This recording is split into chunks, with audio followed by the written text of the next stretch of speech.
Former State Senator Daniel Squadron has written a book suggesting that state legislatures should be another branch of the federal government.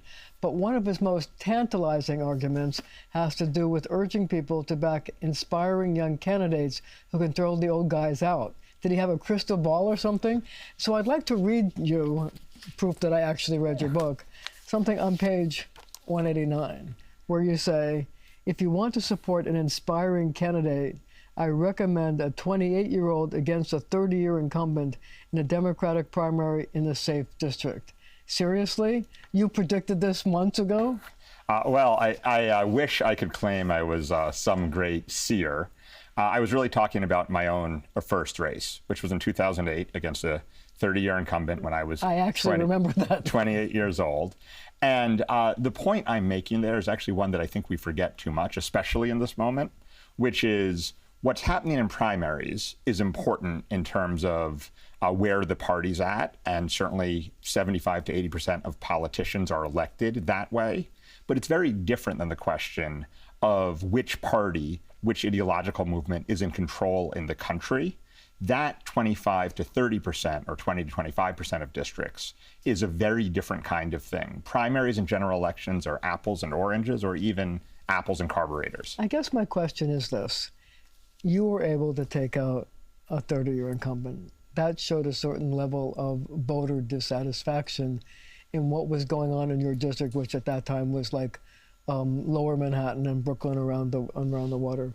But wonder what your take is on what we saw in the election on the primary on June 23rd, when sort of the same thing happened, where young,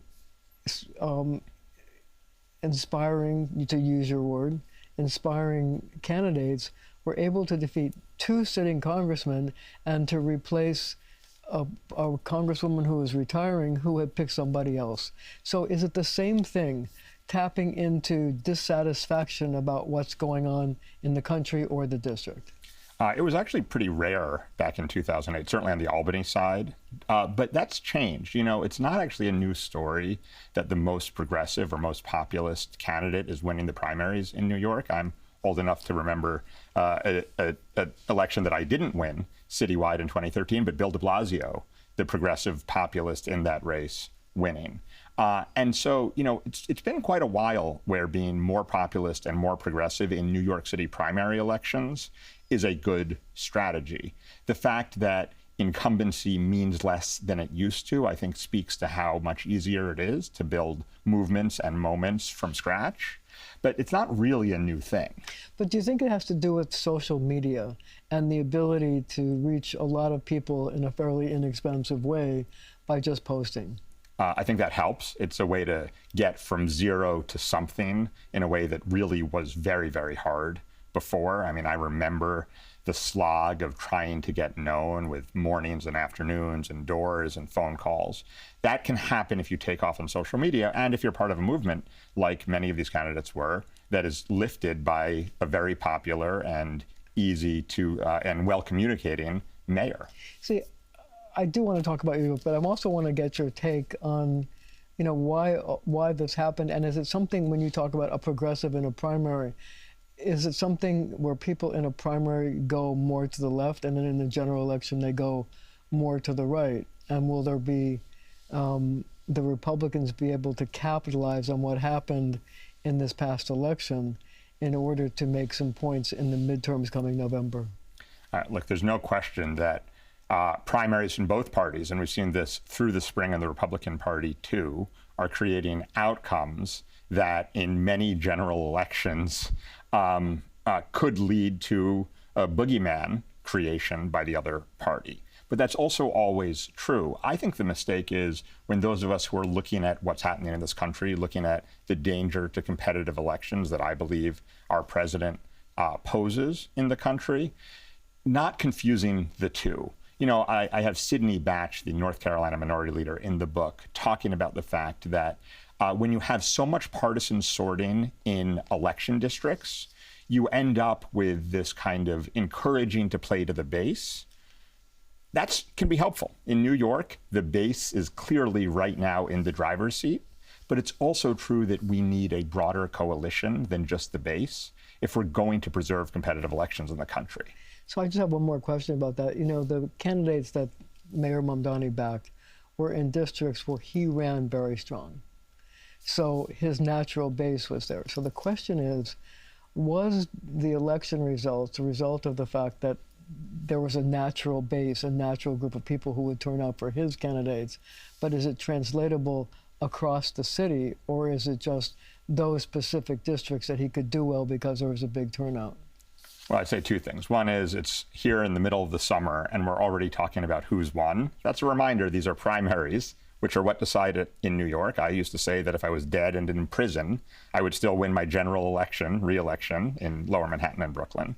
So this is about primaries. The other thing is, and this is not a popular piece of punditry, which I guess why I had to maybe write the book, but I think campaigns are much more individualized than people think. Why? I won in 2008 because I knocked on nearly 10,000 doors, and I made the case that we could and should expect more from state government. And in each of these races, I think that you need to look at what the candidate was doing with the electorate to win. There's no question that the mayor right now has real enthusiasm and popularity in lots of parts of the city. And that translated to candidates who also, as far as I can tell, work their tails off.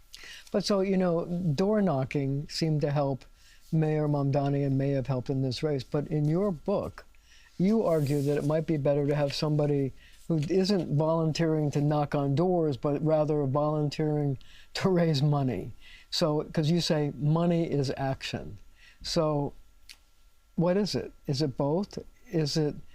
Are we seeing a return to the old-fashioned door knocking, or do you see a larger picture where if somebody wants to be effective, they should get somebody? I mean, you talk about, you know, Donald Trump having Elon Musk, for example, who was a supporter but also gave him a lot of money. I mean, what are your thoughts on that? I mean, who here thinks that Elon Musk's rallies in central Pennsylvania did more to help Donald Trump get elected than a $250,000 check to that cause? I think we all, I said $250 million, I hope. I think we all would agree that the rally wasn't as important as the contributions. That can also apply to individuals. So door knocking by the candidate themselves in races where there's few enough voters that you can meet a critical mass is the single most important thing candidates can do. For state legislative candidates, it's the most important thing they can do personally. But what about volunteers doing the knocking for you? Right, so let's look at this. So let's look at the volunteers that propelled the mayor from an assembly member directly into Gracie Mansion. Were you surprised by that? I was surprised that it got over the top. But if you actually look at the fundamentals of what happened, he was really successful at getting attention on social media, but also dollars. The mayor was not, by the end of that race, underfunded, at least in terms of the hard side dollars. There were some independent expenditures. You saw that again this spring. You know, the number of ads, for those of us who were watching the Knicks, for the insurgent candidates matched the ads for the incumbents. A lot of those dollars, though, are grassroots dollars that are being pooled by a movement with energy. Do I think the fact that those candidates had money to communicate was more important than rallies that got people fired up? Absolutely no question. But if you ran again, would you run the same campaign that you ran the first time you ran? Oh, if I did, I would lose. Well, seriously? Yeah. Why? Because it's changed. It's changed. That campaign was really about building individual relationships with literally thousands of people. And today what you need is what? I think you need to be able to build relationships through that smartphone that's in everyone's pocket. So it's all about media. It's all about social media. It's all about electronic media. Well, I think the difference with media, though, is that it is more of a two-way conversation. So I think that sort of fundamental truth holds, which is, and we talk about this here, it's why state legislative politics are still so exciting. It's why you're still thinking about them when you certainly have bigger fish to fry. It's why I've written the book on them. Because state legislative politics are that two-way conversation distilled. In some places, like New Hampshire House districts, which are smaller than New York City Community Board, you can do it without social media. In a district like the New York Senate district, you need both, but it's still the two-way conversation that wins you elections. Okay, we're going to have to leave it right there for now, but up next, the head of New York's Office of Cannabis Management.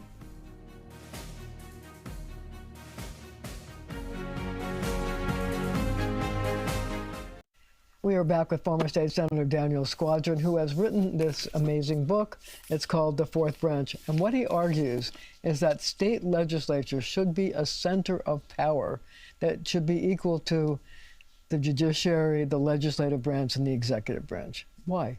Well, I mean, equal at least. Remember, it's states that created the federal government, not the other way around. And as we know in New York City, it's the state that created New York City, not the other way around.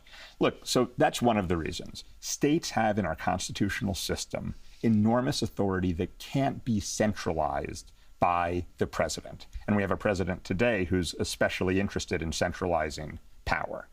But the other thing that happens in states is small numbers of people can have an outsized impact. I can't tell you how many folks I know who are just done with federal politics. They find it frustrating, they feel powerless, they're observers to what feels like the destruction of their democracy. That doesn't happen if you spend even 1 year focused on states. Because, well, because one, if a group of people in a living room decide they have an issue and they want to make sure the legislature has to deal with them, it's simply possible because there's so little engagement. What do they do? there. They just go to Albany and have a protest? Well, I talk about where. You need to get to the real end of the book to get there. I did get to the real end of the book. Right, so hopefully people will follow your lead on that. But what they do is they choose an issue. They first reach out to their local assembly member. That's the easiest person to reach out to. They will take a meeting with 20 engaged constituents, and they'll be glad they had the opportunity. But here's the real question. Will that elected official then take his meeting and turn it into actual legislation? And then will that elected official be able to go to the so-called 3 men in a room, or in this case, some men and women in a room, and get them to be convinced that this bill should see the light of day in the arcane processes that go on in Albany? In my experience, if they don't, then you can go to the next one over or to the person threatening a primary, and you'll start to get follow-up. So basically what you're saying is that the power of people in state legislatures is underappreciated. I'd say vastly underappreciated, partially because the power of state legislatures is underappreciated. It looks like a place that people go and occasionally get indicted who, want some other job. But actually, on every domestic policy issue people care about, state legislatures have done more harm or good in the last 15 years than the federal government. Congress passed something like less than 30 bills in the last session. The New York State legislature, which passes more than any other, I think passed more than 1,000 or close to 1,000. And that's a big deal. The other thing is, and I talk about this, there are two ways to get people to focus on your issue in Albany. One is to say, X, Y, or Z special interest is behind it. Everyone here's perks up. The other is, I have to do this for my district. And that's the other thing that that's a winning argument when you go to the power brokers? Absolutely. So here's my question, since I've covered state legislature for decades. New York has a strong governor kind of government, where the governor has more power than most governors in other states, and has the power to force the legislature to do things she wants, as we see what Kathy Hochul has done every year by having a late budget so she can get some of her policy issues done. So if that's the case, and the governor has a lot of power, veto power and other things, how does an interested lawmaker, a senator or an assemblyman, get the governor to realize that this is an important bill for his constituents and for maybe the larger number of people in New York? Well, making that case does help some, and Albany is a place where leverage is extremely important. This isn't in the book, but you'll love this story. When I first got to Albany, the legendary Richard Brodsky, the assembly member, came up to me and said, "Hey kid, nice race. I'd like to work with you." I was very honored. He's a legend in Albany. He sneezed. I said, "Bless you." He said, "Hey kid, this is Albany. Don't give anything away for free." So there's always something to do around your interests. But just if you wonder how much power the legislature has, look at how much New York State policy changed when the New York State Senate flipped to Democratic hands in 2018. Yeah, but that's because there was now one party rule in Albany. Well, I'd actually say that the major priorities that moved, whether cleaning up some of our campaign finance laws or paid family leave, were actually priorities of the legislature. Those were not the priorities of Governor Cuomo at the time. And with a different legislature, you got a very different outcome. But you see, for years, governors, and unfortunately I covered them, lived on the fact that they could use a Republican-controlled Senate to get what they wanted from the Democratic-controlled Assembly. And then in later years, when there was a break-off group of Democrats who voted with the Republicans. So I guess my question is, how do you think that changed the ability of the individual lawmaker to get his individual priorities passed? I think it depends what kind of lawmaker you are. So if you have one party rule and you're from the more progressive wing of the party, then you have more power. If you're a more moderate lawmaker and you're willing to play with the other side, split rule can help. But here's the thing, in every one of those cases, the legislature matters a lot. I talk about the fact that for some governors, certainly split control was positive for them because it gave them more power in a zero-sum way. But the real lesson here of what happened a couple of weeks ago in the primaries and of this book is that the way people often think about parties, which is good party, bad party, and then within the party, idealist and pragmatist, just break down in state legislatures. The ways in which you can have cross-party alliances and policies and wars is really shocking and starts to, again, make politics feel like a thing you can impact. Because it's not just two parties with a fixed good and evil brand. There's individual opportunities on every single issue in a legislature. But don't you think that when there's one party rule, and in this case, there's really overwhelming one party rule in terms of the numbers of Democrats in each house, and of course the governor, that makes it difficult for Republican lawmakers who may actually have some issues that would be good for their districts to get their legislation passed because they're overlooked as unimportant? Certainly in New York, and I talk about this too. New York has not just a strong governor, it's got a very strong leader system in the legislature. And what that does is it disempowers all the other members of the legislature, the other Democrats, but also the Republicans. Exactly. States, and I talk about some of them in here, Nebraska, New Hampshire, and others that have weak leader systems, you have much more power for every individual lawmaker, but that includes the ones in the minority. So in New York, there's no question that the way the balance has been set up is all about maximizing power for the party at the expense of the individual legislator. Other states do it differently. You know, we think that there's one story happening in American politics, and it comes out of Washington, D.C., and Newt Gingrich in 1994, and Donald Trump, and whatever it is.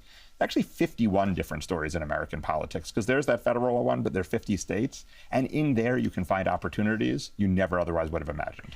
So you have some interesting topics in your book. One of the things you talk about is the single savior complex. Talk to me about that. Well, this is the idea that there's some single elected official who, because they excite you on your phone when you're scrolling and should be sleeping, is going to somehow change all of politics. Is that possible? It's not only not possible, it's not really what we should want. So there's no cult of personality? Well, I think a cult of personality is now driving donations and public attention more than ever before because of how the media and social media ecosystem work. But what it does is it distracts people from power. You know who doesn't get distracted from the single savior complex? The most important special interests, the ones who are actually thinking about and who are going to spend the money. Right. And what they're engaged in is, do we have the votes to do the things we want to? And do we have a champion, whether or not that champion excites people? And I think all of us should act like people who have a goal that we're willing to use power to achieve. So let's talk about the lone billion obsession, which I thought was a fascinating argument. Talk to me about that. Well, so this is the idea that somehow beating Mitch McConnell a few years ago was going to solve all that ails our country. It was terribly destructive for a few reasons. And he didn't lose. Well, not only didn't he lose, he definitely fell into that same category of he was going to win re-election no matter what, because the partisan makeup of the district you're running in matters a lot. A lot of money, a lot of attention went to a thing that was never going to matter. And even if he was beaten, Mitch McConnell answered to his constituents in the U.S. Senate. If the center of gravity among Republicans in the U.S. Senate didn't shift, it didn't matter whether Mitch McConnell was the enemy we love to hate or not. So you're basically saying that people who run campaigns have to redirect their energy where it can be most effective and not going after the straw men that they create with these obsessions. What I'm saying is anyone with even a passing interest in the future of our country should just take a step back and think rigorously about their role in the democracy, just for a second. And with any dollar or minute they have, and I know they're busy, they should do the thing that will have the biggest impact on the vision of the country they want to achieve. If they do that, they'll like politics more, and our country will be a lot better. So here's my last question. How do you change state legislatures to make sure that they're more responsive to the needs and desires and programmatic interests of individual lawmakers so that legislation can actually be passed and you can convince people that lawmakers should be the fourth branch? Well, you don't think the book's going to solve it? Obviously, that's not the format. I spent a lot of time in Albany, and so did you. The best idea I had. I actually left office to co-found an organization called the States Yes, you Project, did. which is really focused on helping lawmakers who are committed to bringing our founding ideals and the Declaration of Independence, which we've just celebrated the 250th birthday of, to life. And we say to them, get off the phones with the special interests, get on the doors, which matters in state legislative races, to try to win over your constituents. We think that helps, but it's also true, and I talk about this, in a closed caucus meeting in Albany, I was told once, I'm not here for the press. I'm not here for popularity. We're only here for each other. The reason you can say that in a closed caucus meeting in New York is because there's not enough public attention for there to be consequences to that attitude. So we just need people to stop focusing where they're going to have no power and start focusing where they can have some, and that will change the dynamic. So you say go to Albany and scream. Find an issue, go to Albany and scream, or find the States Project and choose a state that you want to have better elected officials with more power, more responsive to their own constituents. Daniel Squadron, I have enjoyed this conversation. Thank you for joining me. Always a pleasure. Thank you at home for joining us as well.